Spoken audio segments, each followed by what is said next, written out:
Is Barack Obama's approval rating falling apart? Some say yes. A Research 2000 poll still has him at 54% approval, which is much higher than some of the polls we've seen recently. Here's what he has going against him recently, as I would say. Number one, skepticism from the base about adding 30,000 troops to Afghanistan. We've talked about that. The Nobel Peace Prize people probably weren't too thrilled with that. Copenhagen media coverage outside of the U.S. said he was completely ineffective and not well received when going to Copenhagen to lobby for restrictions. Healthcare. If it does pass, yes, his approval rating will go up. No matter what is in this healthcare bill, we know that the day that the New York Times and the Washington Post and the blogs and TV and radio says Democrats pass healthcare reform bill, his approval rating will go up, even if there's barely any reform in it. What can we do? Guantanamo closing being delayed, also not good.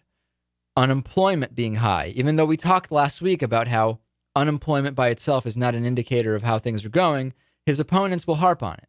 I think all of these things are not really looking too good for Barack Obama right now. I guess not. The bill would be huge. The bill passing. Even if it has nothing in it, it would be huge, which is what I don't like. I mean, strictly for his approval rating. Strictly for his approval rating. It will do little in terms of actual health care. Right. But it will do maybe a few points in terms of Barack Obama. Now, a U.S. House Democrat who opposes the health care overhaul announced on Tuesday he's leaving the Democratic Party, and he's actually going to go to the GOP. This is U.S. Congressman Parker Griffith, who spoke to reporters at his home in northern Alabama, which is a region that relies heavily on defense and aerospace jobs. He says, "I believe our nation is at a crossroads, and I can no longer align myself with a party that continues to pursue legislation that is bad for the country." So he's just leaving the Democrats. He says this healthcare bill is simply bad for the country. He's a 67-year-old radiation oncologist who was really narrowly elected. Again, not good for the Democrats. We know that for 2010, there is this enthusiasm gap. Many Democrats are simply not that interested in voting in 2010. And we know that there are going to be a lot of tough elections coming up. I'm as curious as anybody else to see what happens. The Democrats don't need people leaving their party, that's for sure. Both because of how it looks and because it's one less vote. Right. I totally would not surprise me if we were looking at a Republican majority after 2010. A lot of people are saying that. A lot of people are absolutely saying that. Okay, let's see. By the way, after Griffith's switch, Democrats will hold 257 House seats, and the Republicans will hold 178. So we'll keep an eye on that. Okay, John McCain says that Barack Obama isn't being all that partisan. And I know if you hear that, you might say, well, wait a second, who compared to who? Is he talking about George W. Bush? Well, let's see. Who is he talking about? As of today, the president has been in office 11 months. How do you think he's done? Has he been the president he promised when he ran against you? No, in this respect. He said there would be a change in the climate in Washington. There's been a change. It's more partisan. It's more bitterly divided than it's been. I have never been asked to engage in a single serious negotiation on any issue, nor has any other Republican. Now, they brought single Republicans down to try to pick off one or two Republicans so you can call it, quote, bipartisan.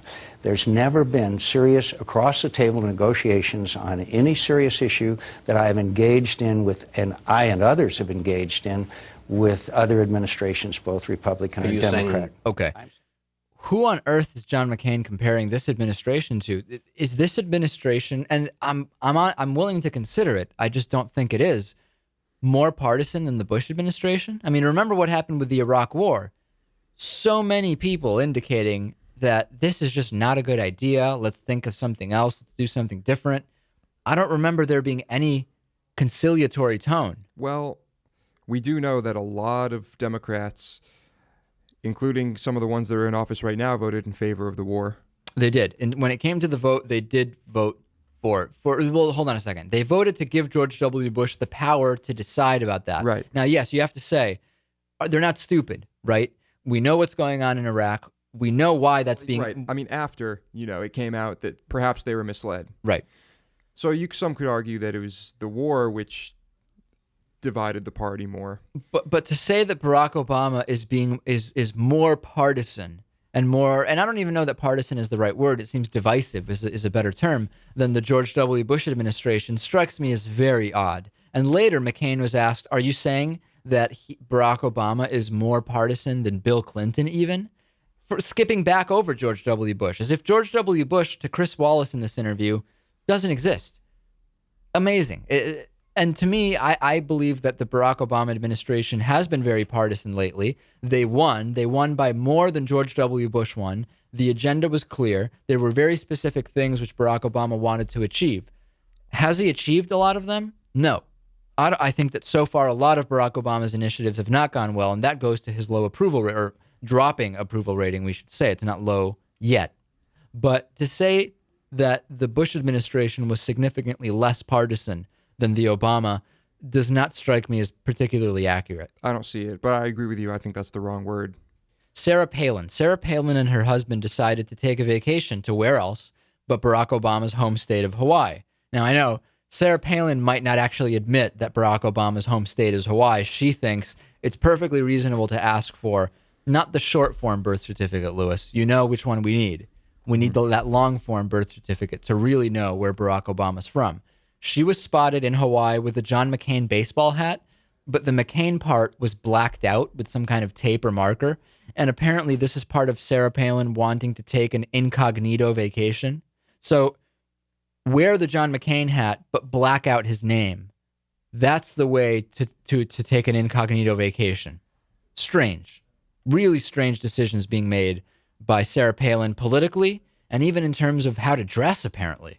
I don't know what she's doing. After 2 days, it ended up being too much trouble. There was too much hubbub. She ended up ending her vacation early. So I guess it's yet another thing Sarah Palin has quit, is it not? She quit the governorship, and now she's quitting her vacation before finishing that. Right. Well, I gave you, there's one thing she definitely will not quit, and I think that is the presidency. The presidency. Yeah. We'll see. I hope you're right.